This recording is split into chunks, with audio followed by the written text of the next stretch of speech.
Assalamualaikum warahmatullahi wabarakatuh. Hello everyone, welcome back my YouTube channel.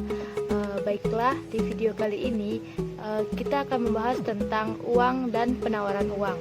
Nah, sebelum kita membahas tentang apa itu penawaran uang, kita harus tahu apa itu uang. Uang dalam ilmu ekonomi tradisional didefinisikan sebagai setiap alat tukar yang dapat diterima secara umum. Alat tukar itu dapat berupa benda apapun yang dapat diterima oleh setiap orang di masyarakat dalam proses pertukaran barang dan jasa. Dalam ilmu ekonomi modern, uang didefinisikan sebagai sesuatu yang tersedia dan secara umum diterima sebagai alat pembayaran bagi pembelian barang-barang dan jasa-jasa serta kekayaan berharga lainnya serta untuk pembayaran hutang.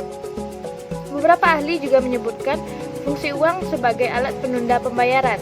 Secara kesimpulan adalah uang itu adalah suatu benda yang dapat diterima secara umum oleh masyarakat untuk mengukur nilai, menukar, melakukan pembayaran atas pembelian barang dan jasa, dan pada waktu yang bersamaan bertindak sebagai alat penimbun kekayaan. Penawaran uang dan harga. Teori keuangan ini boleh dibedakan dalam dua bentuk, yaitu teori kuantitas, quantity theory of money, dan teori sisa tunai, cash balance theory. Perubahan dalam penawaran uang akan menimbulkan perubahan yang sama persentasinya dengan tingkat yang sama dengan tingkat harga. Kenaikan penawaran uang akan menaikkan harga pada tingkat yang sama, dan penurunan penawaran uang akan menurunkan harga juga pada tingkat yang sama. Merupakan pandangan pokok teori yang sama antara ahli ekonomi klasik dengan ahli ekonomi Keynes.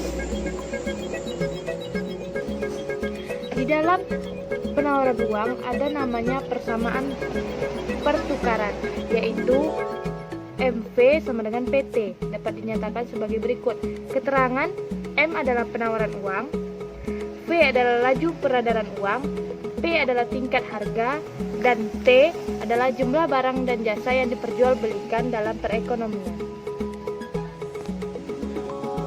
Persamaan kedua yaitu M, V, Y sama dengan Y, yaitu M adalah penawaran uang, VY laju peredaran uang yang dibelanjakan untuk membeli barang-barang jadi saja, sama dengan Y adalah pendapatan nasional.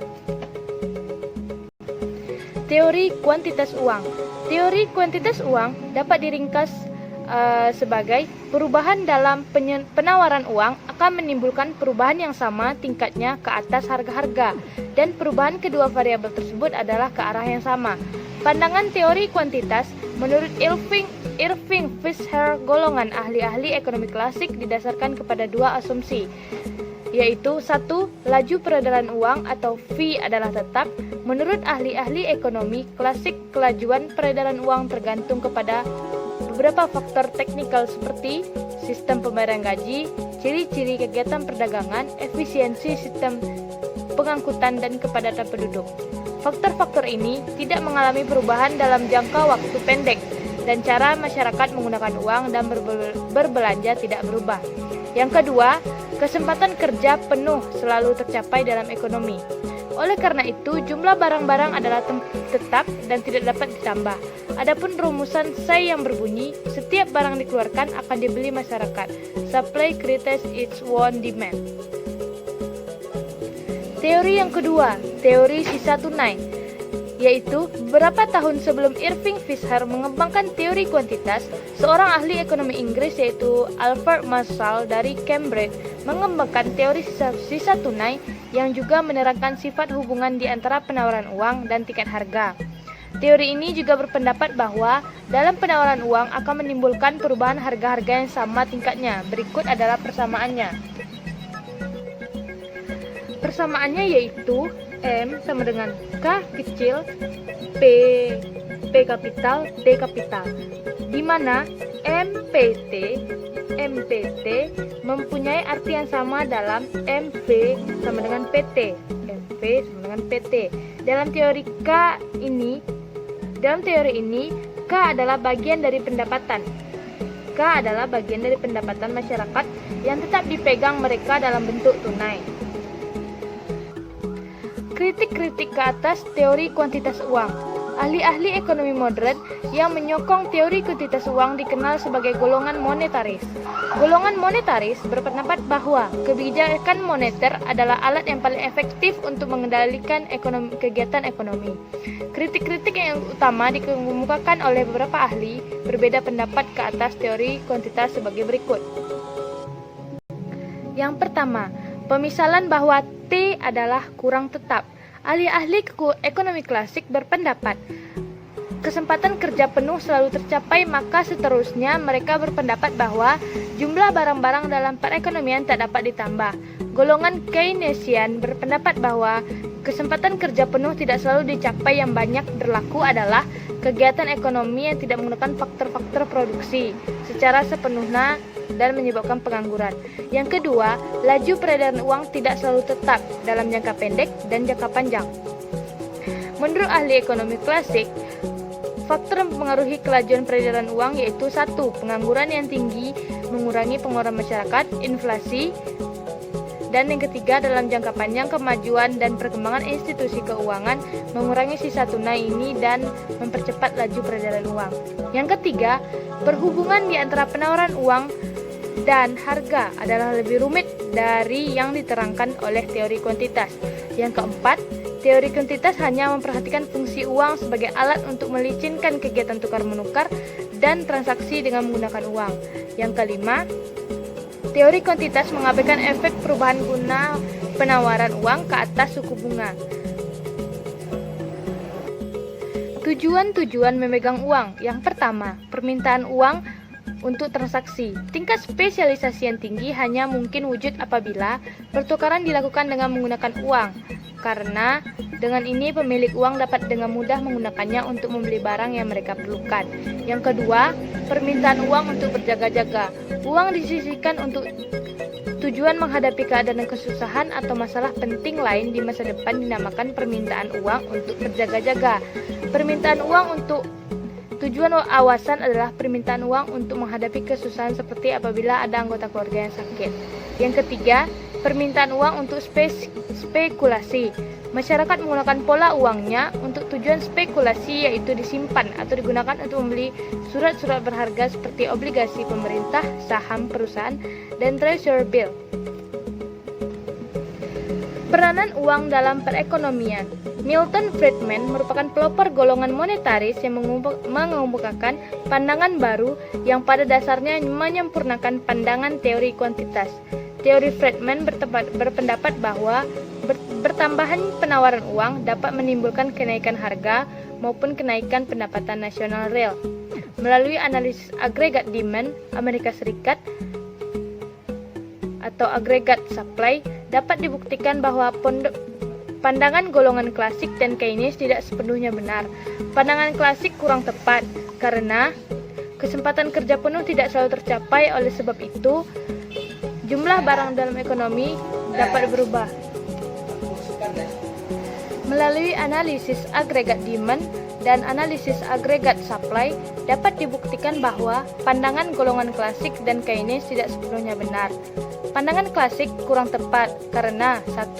Kesempatan kerja penuh tidak selalu tercapai. Oleh sebab itu, jumlah barang dalam ekonomi dapat berubah. 2. Kenaikan harga yang mungkin berlaku tidaklah sebesar seperti yang diramalkan oleh teori kuantitas, yaitu kenaikan harga adalah sama tingkat kelajuannya dengan perubahan penawaran uang. Sedangkan kelemahan teori Keynes adalah analisisnya tidak memperhatikan efek perubahan penawaran ke atas tingkat harga. Kebijakan moneter dan kegiatan ekonomi. Kebijakan moneter dibedakan kepada dua golongan, yaitu kebijakan moneter kuantitatif dan kebijakan moneter kualitatif. Kebijakan moneter kuantitatif adalah langkah-langkah bank sentral yang tujuan utamanya adalah untuk mempengaruhi jumlah penawaran uang dan suku bunga dalam perekonomian.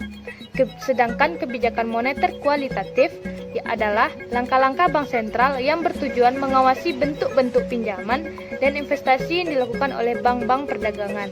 Tujuan utama kebijakan ini bukanlah untuk mengawasi perkembangan penawaran uang, tetapi untuk mempengaruhi jenis-jenis pinjaman. Kebijakan moneter kualitatif adalah langkah-langkah bank sentral yang bertujuan mengawasi bentuk-bentuk pinjaman dan investasi yang dilakukan oleh bank-bank perdagangan. Tujuan utama kebijakan ini bukanlah untuk mengawasi perkembangan penawaran uang, tetapi untuk mempengaruhi jenis-jenis pinjaman yang diberikan institusi keuangan. Kebijakan moneter kuantitatif. Kebijakan ini dapat dibedakan dalam 3 jenis tindakan, yaitu 1.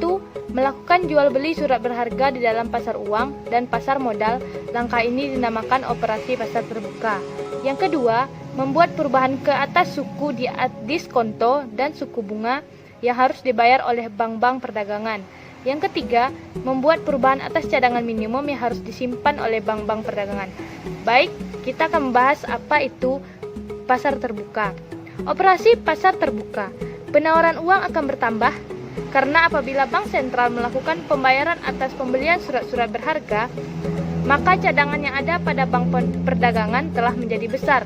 Dalam masa inflasi, kegiatan ekonomi yang berlebihan harus dikurangkan dengan langkah mengurangkan penawaran uang. Tujuan mengurangkan penawaran uang dapat dicapai oleh bank sentral dengan membeli surat-surat berharga. Agar operasi pasar terbuka yang dapat dilaksanakan dengan sukses, dengan diwujudkan dengan keadaan diantaranya: 1. Bank-bank perdagangan tidak memiliki kelebihan cadangan. Operasi pasar terbuka hanya akan berhasil apabila bank-bank perdagangan tidak mempunyai kelebihan cadangan lagi. Yang kedua, dalam ekonomi telah tersedia cukup banyak surat-surat berharga yang dapat diperjualbelikan. Yang kedua, tindakan yang kedua yaitu mengubah suku bunga dan suku diskonto.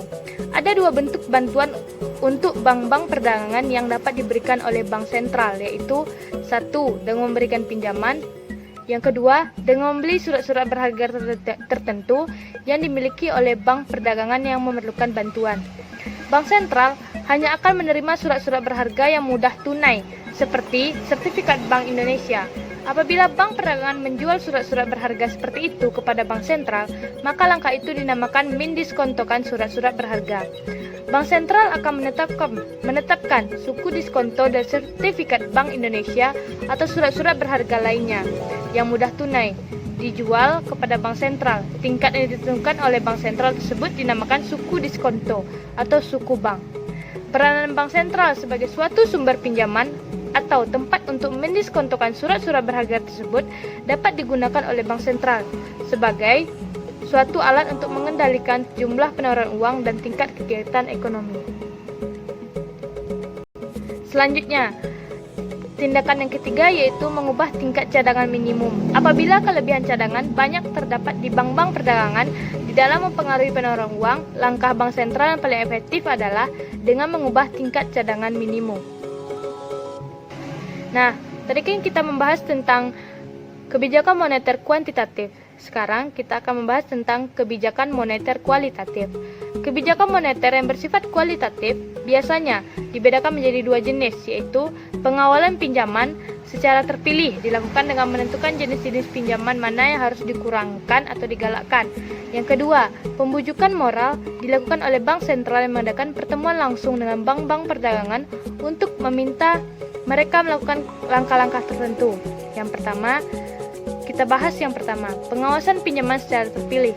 Tujuan utama dari melaksanakan pengawasan pinjaman secara terpilih adalah untuk memastikan bahwa bank-bank perdagangan memberikan pinjaman dan melakukan investasi-investasi yang sesuai dengan yang diinginkan oleh pemerintah. Yang kedua, pengawasan pinjaman secara terpilih ini bukanlah tujuan untuk mengendalikan jumlah uang yang diwujudkan oleh bank-bank perdagangan melalui kegiatan yang mereka pinjamkan dan menginvestasikan uang di pasaran uang dan pasaran modal. Dalam kebijakan ini yang diawasi adalah bentuk pinjaman dan investasi keuangan yang dilakukan oleh bank-bank perdagangan. Beberapa contoh lain langkah-langkah bank sentral untuk mengendalikan pinjaman bank-bank perdagangan adalah: A. Mengarahkan supaya bank-bank perdagangan memberikan pinjaman kepada pembeli rumah biaya murah dengan tingkat bunga yang rendah. Yang kedua, B. Menggalakkan pemberian pinjaman kepada pedagang-pedagang kecil, dan C. Memberikan syarat yang lebih ringan untuk pinjaman kepada pedagang kecil dan industri rumah tangga. Kebijakan pinjaman secara terpilih dapat pula dilakukan untuk 1. Pinjaman bank perdagangan kepada para konsumen, pinjaman untuk membeli saham-saham di pasaran modal, pinjaman kepada para konsumen. Pada waktu ekonomi sedang menghadapi banyak pengangguran pemerintah, perlulah menggalakkan para konsumen untuk melakukan lebih banyak pembelanjaan. Bank sentral dapat melaksanakan tujuan ini dengan memberikan syarat-syarat yang lebih ringan kepada peminjam untuk membeli barang-barang yang tahan lama atau rumah. Yang kedua, pinjaman untuk membeli saham. Ketiadaan pembatasan besarnya pinjaman surat berharga menimbulkan spekulasi yang berlebihan, yang pada akhirnya menimbulkan kenaikan dan kemerosotan harga yang tinggi di pasaran saham. Jenis yang kedua, yaitu pembujukan moral. Kebijakan ini dijalankan oleh bank sentral bukan dengan menetapkan dalam bentuk tertulis hal-hal yang harus dilakukan oleh bank-bank perdagangan, tetapi dengan mengadakan pertemuan langsung dengan bank-bank tersebut. Dalam menggunakan pembujukan moral di dalam menjalankan kebijakan moneternya, bank sentral mungkin menjalankan kebijakan bersifat kuantitatif, tetapi mungkin pula menjalankan kebijakan yang bersifat kualitatif. Dengan melalui pembujukan moral, bank sentral dapat meminta bank-bank perdagangan untuk mengurangi atau menambah keseluruhan jumlah pinjaman, atau mengurangi atau menambah pinjaman kepada sektor-sektor tertentu, atau membuat perubahan-perubahan atas suku bunga yang mereka tetapkan atas pinjaman yang mereka berikan. Kesuksesan dari kebijakan yang dijalankan secara pembujukan moral tergantung kepada sampai di mana bank-bank perdagangan menjalankan kebijakan yang diusulkan oleh bank sentral. Baiklah, cukup sekian video saya kali ini. Lebih dan kurang saya mohon maaf. Wabillahi taufiq wal hidayah. Wassalamualaikum warahmatullahi wabarakatuh.